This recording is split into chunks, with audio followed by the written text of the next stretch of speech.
रवींद्र वस्त्र निकेतन मध्ये सुरू आहेत दिवाळीच्या गुलीगत ऑफर्स। तब्बल 2 एकरात विस्तारलेल्या रवींद्र वस्त्र निकेतन मध्ये फुल फॅमिलीची full shopping. Diwali double gift धमाका दिनांक 15 ऑक्टोबर ते 10 नोव्हेंबर पर्यंत 4500 रुपयांच्या पुढील प्रत्येक खरेदीवर हमखास गिफ्ट। 300 प्रकारच्या पैठणी, 1000 प्रकारच्या डिझायनर साड्या, 100 प्रकारचे ब्लाउजेस वर्क साड्या, 100 प्रकारच्या इरकली नारायणपेठ साड्या, 9वारी रेडीमेड पैठणी साड्या यासह आकर्षक व्हरायटी। मग वाट कसली बघताय, त्वरा करा। फॅशन वाली दिवाळी साजरी करायची फक्त रवींद्र वस्त्र निकेतन मध्येच। रवींद्र वस्त्र निकेतन, सलगरे व शाखा।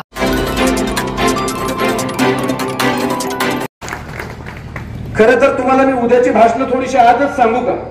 तुम्हालाही ऐकायला आवडेल। उद्या आल्यानंतर मोठमोठ्या आश्वासनांचा थापा इथं होणार आहेत, मोठमोठी आश्वासनं मिळणार आहेत, वेगवेगळ्या गोष्टी मोठमोठ्या प्रमाणावर तुमच्या समोर मांडल्या जाणार आहेत। इथं सांगितलं जाणार आहे जतचा चेहरा मोहरा बदलू, तुम्ही माझ्या उमेदवाराला निवडून दिलं तर या जतला लाल दिव्याची गाडी देतो। हे उद्याचं भाषण मी तुम्हाला आज सांगतो। पाठ झाले गेल्या बाकीच्या सगळ्या निवडणुकांमध्ये जतच्या जनतेनं, राज्यातल्या जनतेनं तेच ऐकलंय।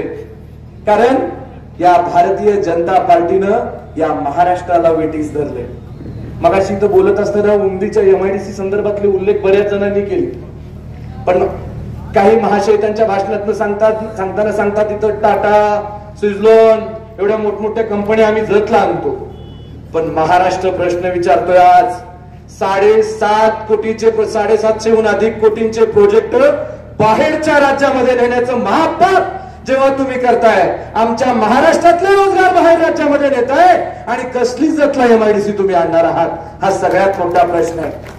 अरे महाराष्ट्राच्या माती, महाराष्ट्रातली जनता, महाराष्ट्रातला युवक बेरोजगार राहिला पाहिजे अशी स्वप्न पाहणारी तुम्ही लोक, दिल्लीच्या 2 सरदारांच्या पुढे नाचणारी तुम्ही मंडळी, तुम्ही माझ्या महाराष्ट्राचं हित काय साधणार आहे, हा सगळ्यात महत्वाचा प्रश्न आहे। सोशल मीडियाच्या माध्यमातून आदरणीय बाळासाहेब दादा, आपण एक फोटो व्हिडिओ बघितला असेल, परवा जत मध्ये बरीच गर्दी जमा झाली होती म्हणे, पण ती गर्दी वास्तविक पाहता कुठली होती हे अख्ख्या तालुक्यालाही माहिती आहे, जिल्ह्यालाही माहिती आहे आणि सगळ्यात महत्वाचं राज्याला माहिती आहे।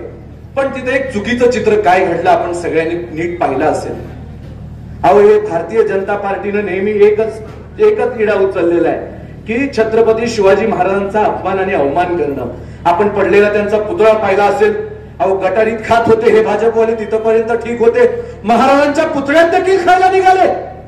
आणि याच्याहून पलीकडची वाईट गोष्ट, त्या दिवसाचं चित्र जर तुम्ही सगळ्यांनी बघितलं असेल, त्या टेम्पोमध्ये महाराजांची वेशभूषा केलेला एक व्यक्ती, मुलगा उभा केला होता। त्याचबरोबर आम्हा सर्वांचं दैवत असणाऱ्या महात्मा बसवेश्वरांची देखील त्या ठिकाणी वेशभूषा करण्यात आली होती। माझं दुमत नाही तुम्ही वेशभूषा केली त्याबद्दल, अरे पण ज्या महाराजांनी मागच्या रांगेत उभा केलं म्हणून औरंगजेबाला नाथाडलं, त्या छत्रपती शिवाजी महाराजांची वेशभूषा करून त्यांना पाठीमागच्या रांगेत उभं करताय, हा माझ्या शिवरायांचा अपमान नाही का? अहो 18 हलुतेदार 12 बलुतेदारांचा माझा राजा आहे, माझा राजाचा होणारा अपमान ही जत मधली जनता अजिबात सहन करणार नाही। मी तितक्याच ताकदीनं आणि 100% खरं सांगतो। काय कवे कैलास महात्मा बसवेश्वरांनी संदेश दिला, समतेचा संदेश देणाऱ्या महात्मा बसवेश्वरांचा निवडणुकीसाठी वापर करताय। आणि बसवेश्वरांना आता मी नावं घेत नाहीत, मला कोणाची नावं घेणं इथं उचित दिसणार नाही, कारण मी तेवढा मोठा नाहीये या बाकीच्या मंडळींची नावं घेण्याइतपत। मी सामान्य छोटा कार्यकर्ता आहे, पण इथंच स्वतःला आम्ही प्रसारक समजणारे, समाजाचा विचार करतोय असं समजणारी काही मंडळी देखील त्या रॅलीत होती आणि महात्मा बसवेश्वरांची प्रतिमा, वेशभूषा साकारलेल्या मुलाला अगदी बाजूला कोपऱ्यात चेंगरलं जात होतं। अरे म्हणजे हे महापुरुष, ही सगळी नेते मंडळी, हे जी महापुरुष आहेत, हे विचारवंत आहेत, तुम्ही तुमच्या मतासाठी त्यांचा वेळोवेळी वापर करता। कारण आपण बघितलंय या राज्यामध्ये कोश्यारी नावाचा राज्यपाल होता, त्या राज्यपालाने तर वेळोवेळी महापुरुषांचा अपमान करण्याचं घाणेरडं कृत्य इथं या ठिकाणी करताना आपण पाहिलंय। म्हणजे जेणेकरून काय, ही महाराष्ट्र साधू संतांची भूमी आहे, ही महाराष्ट्र विचारवंतांची भूमी आहे आणि या महाराष्ट्राला डाग लावण्याचं, या महाराष्ट्राला धक्का देण्याचं काम नेहमी या घाणेरड्या लोकांच्याकडून होतं, तर त्यांना आपण तिथं जागीच आळा घालणं गरजेचं आहे। आणि त्याच्याहून मोठमोठ्या घोषणा आपल्याला काय ऐकायला मिळतात, म्हणे कृष्णामाईच्या पाण्यानं जतचा कलंक पुसणार आहे। माझा एकच प्रश्न आहे, आटपाडीमध्ये काय नद्यांचा महापूर आलाय का?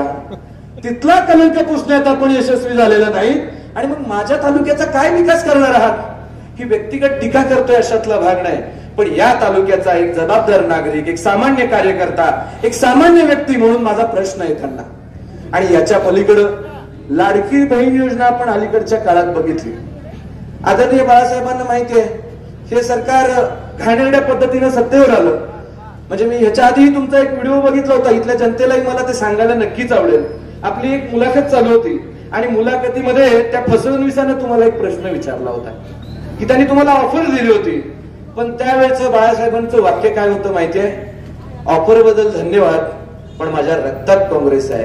म्हणजे विचारधारा पेरणारी, विचारधारेला धरून चालणारी माणसं इथं आहेत. नाहीतर आपण बघितलं 50 खोके एकदम ओके. आपल्या सगळ्याला माहिती आहे लहान पोरग जरी विचारलं तरी तेच सांगतंय. म्हणजे कोणतीही तत्व नाहीत, विचारधारा नाही, विचारांना बाजूला सारून एकमेक म्हणजे या लोकशाहीचा पूर्ण बट्ट्याबोळ करायचं काम जर कुणी केलं असेल तर हे महायुतीनं केलेलं आहे. सगळ्यात मोठं पाप या महायुतीनं केलेलं आहे.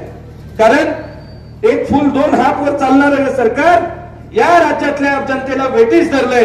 त्यामुळे महाराष्ट्रातली जनताच आज जागी झाली आहे. आणि सोशल मीडियाच्या माध्यमातून जर आपण बघितलं तर महाराष्ट्रातली प्रत्येक जनता, लहान मुलांपासून युवकांपर्यंत ते वयोवृद्धापर्यंत प्रत्येक माता भगिनी सगळेजण सांगतायत की हे सरकार उलटवून टाकायचं आहे. लाडक्या बहिणीचा मगाशी मी उल्लेख केला. अहो शेवटच्याच काळामध्ये तुम्हाला लाडकी बहीण दिसते का? ज्या वेळेला तुम्ही 2.5 वर्षापूर्वी आला त्यावेळेला बहीण कुठे होती बरं? त्यावेळेला तुम्हाला बहीण दिसली नाही. जेव्हा निवडणुका डोळ्यासमोर येतात शासनाचाच पैसा घाणेरड्या पद्धतीनं आपल्या स्वतःसाठी वापरायचा, हे घाणेरडं नियोजन करणारं भाजप सारखं घाणेरडं कोणीच असू शकत नाही. तुमचा माझा खिशातलाच पैसा. मी परवाही एके ठिकाणी उदाहरण दिलं. 2 मित्र बसलेले असतात. त्यातला एक मित्र म्हणतो चल आज तुला जेवायला देतो. दुसऱ्या मित्राला प्रश्न पडतो अरे हे कधी चहा पाजित नाही आणि आज मला जेवायला चल कसं काय म्हणतंय. तरी म्हणलं चला सांगायला लागले तर जाऊयात. गेले चांगले मस्तपैकी मोठ्या हॉटेलात जेवले. बिल चांगलं 1,500-2,500 हजाराचं बिल झालं. अगदी येऊ मित्र मी खुश. कधी नाही ते त्यांना 2,000 रुपयाचं जेवण सांगितलंय. दोघंही खुश होऊन माघारी आले. संध्याकाळी या मग दुसऱ्या मित्राने खिशात हात घातला. पाकिट बघतोय स्वतःच कुठं पाकिट आहे. पाकिट मारलेलं होतं आणि ह्याच पाकिट मारून ह्याच्याच 2,000 रुपयाचं त्याला जेवण दिलं होतं. वस्तुस्थिती तीच आहे. तुमच्या माझ्या खिशातले घामाचे पैसे चोरून हेच पैसे पुन्हा लाडक्या बहिणीच्या रूपाने इथं आणलेत. आता मी छोटा कार्यकर्ता आहे पण इथं आमच्या पक्षाचे नेते शरदचंद्रजी पवार साहेब असतील, जयंत पाटील साहेब असतील, आदरणीय बाळासाहेब असतील यांनी किंवा उद्धवजी ठाकरे साहेब असतील पक्षाची भूमिका मांडत असताना सांगितलेलं आहे आम्ही लाडक्या बहिणीच्या योजनेला कुठेही हात धक्का लागू देणार नाही.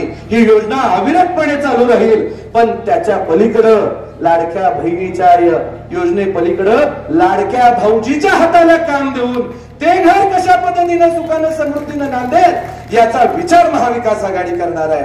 आणि ही तत्वाने चाललेली निवडणूक आहे. ही तत्वाने चाललेली लढाई आहे. ही लढाई मी मगाशीच म्हणलो ही लढाई महाराष्ट्राला लुटून पाहणाऱ्यांच्या विरोधात आपण उभारलेला एक बंड आहे. तुमच्या प्रत्येकाच्या मताची आज किंमत आहे. कारण आज आपला महाराष्ट्र लुटला जातोय आणि या महाराष्ट्राला आपल्याला वाचवायचं आहे. तुमची माझी ती सर्वांची जबाबदारी आहे. आणि उद्या या निमित्ताने येताना परवा फॉर्म भरायला आपण आलो त्या दिवशी मी सांगितलं होतं की भारतीय जनता पार्टीने काय केलंय. इंग्रजांच्यात आणि भाजपामध्ये मला फारसा फरक वाटत नाही. कारण इंग्रजांची एक पद्धत होती. इथली संस्था यांच्यामध्ये भांडण लावा, तोडा फोडा आणि राजकारण करा. आणि तेच पद्धत भारतीय जनता पार्टी करते. इथं जाती जातीमध्ये भांडण लावा, इथल्या लोकांच्या मध्ये भांडण लावा, इथं एकमेकांच्या मध्ये तेढ निर्माण करा आणि राज्य निर्माण करा. आणि ह्या मिळालेल्या सरकारचा उपयोग, मिळालेल्या सत्तेचा उपयोग उद्योजकांना आणि व्यावसायिकांना पोचण्यासाठी करणारे हे भाजपचं सरकार आहे. हे शेतकऱ्यासाठी, शेतमजुरासाठी, कष्टकऱ्यांसाठी, गोरगरिबांसाठी अजिबात नाही आहे. आणि मी याच्या आधीही सांगितलं की महाराष्ट्रातला धनगर समाज जो जत तालुक्यामध्ये मोठा आहे त्याच्यामुळे वेगळ्या रूपानं वेगळं कॅम्पेनिंग करण्याचा प्रयत्न केला जातो. पण उद्या त्याच देवेंद्र फडणवीसला या तालुक्यातला धनगर समाज देखील प्रश्न विचारणार आहे की गेल्या 10 वर्षापूर्वी तुम्ही सांगितलं होतात की पहिल्या 1-2 कॅबिनेट मध्ये आम्ही धनगर समाजाचा प्रश्न मार्गी लावू.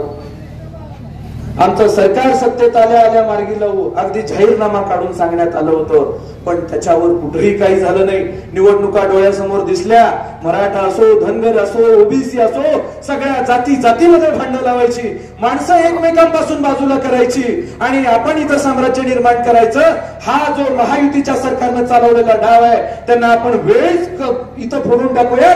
Press the bell icon on the video and never miss another update.